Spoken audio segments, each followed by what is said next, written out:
Excuse me. When did the Mongols rule China? I don't know. I just work here. Gentlemen, we're history. Hello, and welcome to Waste of Space, where we analyze aspect ratio usage in cinema one movie at a time. Today, we're looking at Bill and Ted's Excellent Adventure, released in 1989.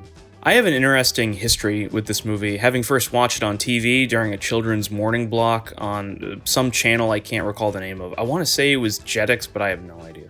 Anyway, I eventually went to my local Target and bought a copy of the film on DVD, which I still have.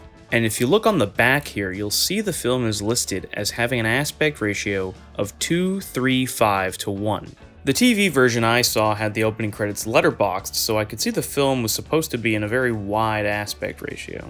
Obviously on DVD, I could watch the whole thing in its original aspect ratio. Now I was fascinated that this film was in 2:3:5 because on the surface it's just a silly comedy. Why such a wide ratio? A ratio that is usually reserved for more serious fare. Even though I was curious as to why this film was in 2:3:5, I never dug into it.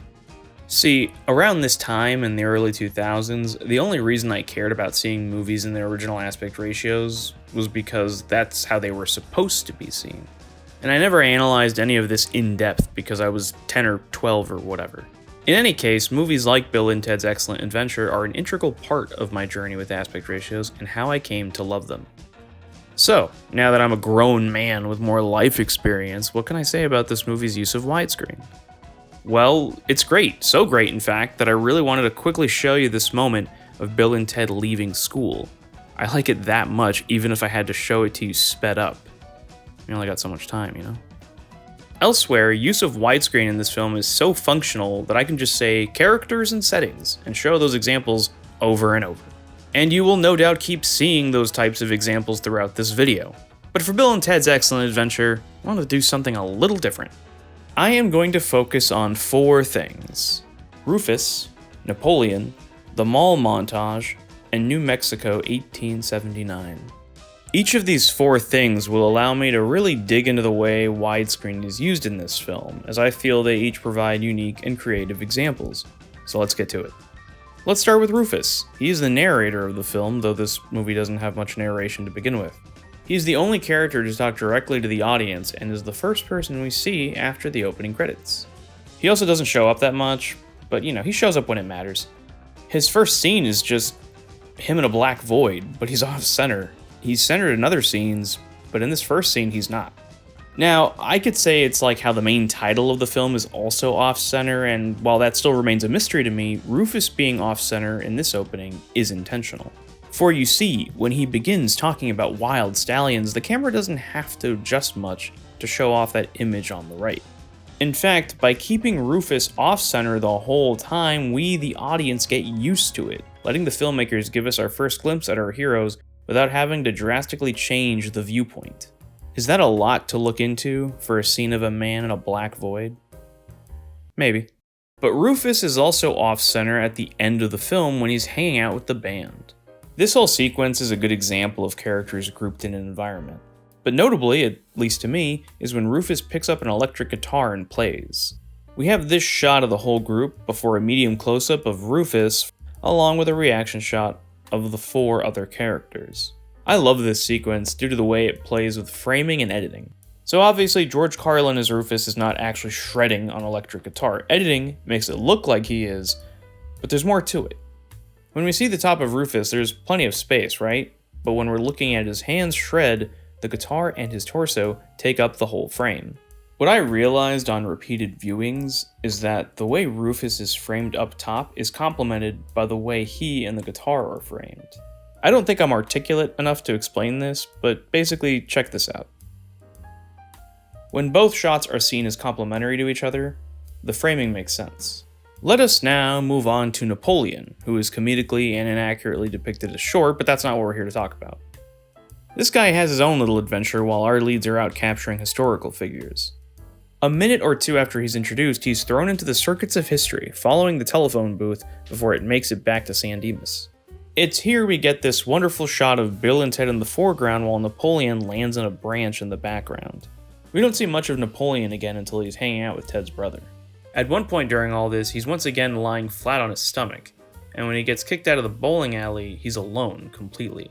I really like this shot, and I like how the very next shot also shows an empty environment, only this one has Bill, Ted, and the historical figures they've collected. I could probably compare and contrast these two scenes further, but instead I'm going to show you this sick shot of Billy the Kid in ancient Greece before moving on to my next observation. Napoleon eventually finds himself in Waterloos, where he is, for the final time, lying on his stomach, going through a tube. First he was going through the circuits of history, now he's going through a water slide. Maybe it's nothing, but I find it really neat that Napoleon is the only character in the movie ever put in this physical position. Also, this sequence makes good use of the wide frame to show off the park, the people, and Napoleon enjoying himself. Now it's time to focus on a scene, the mall montage. This scene technically begins when we see that the historical figures have all split up and have started wandering the mall. This whole sequence is them getting into all sorts of trouble, whether intentionally or by accident. What surprises me most are the very few moments that don't really take advantage of the frame.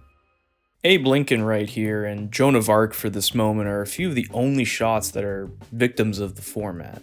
Genghis Khan going nuts in a sports store shows us his athleticism, including him riding this skateboard and jumping on a trampoline. Beethoven brings down the house on multiple keyboards, which are easy to see with the power of widescreen.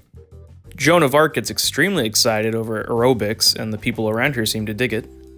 And in between, Billy the Kid and Socrates run around. I mean, they're doing something. If anyone gets underrepresented, it's Sigmund Freud and Lincoln, though I will say the frame is able to show Lincoln get into an altercation and then run away all without cutting. I think the reason I like this mall montage is because it shows us different things while taking full advantage of its aspect ratio. I especially like this shot of Genghis Khan. You can even see how the camera has to quickly adjust when he gets into frame.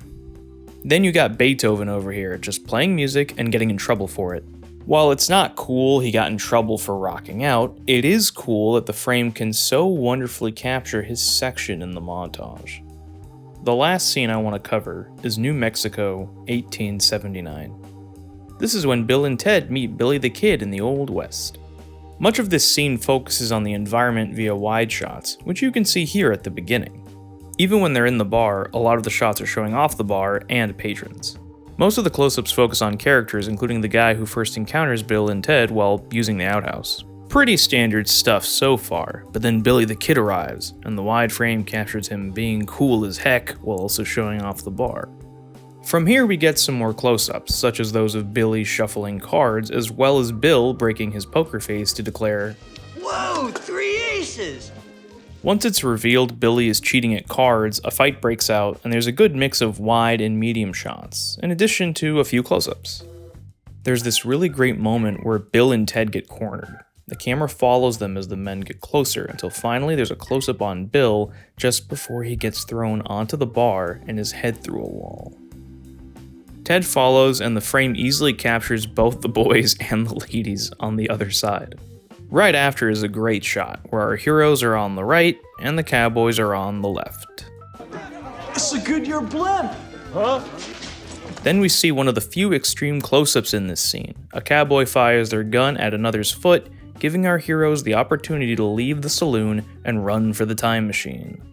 One environmental shot, a medium close-up, and a good view of their pursuers are the final things we see before this scene comes to a close. I really hope you enjoyed this look into how Bill and Ted's Excellent Adventure uses the 2:3:5:1 aspect ratio. Thank you so much for watching. We'll see you next time. All right, what's your name? Abraham Lincoln. That's Lincoln. I know how to spell Lincoln.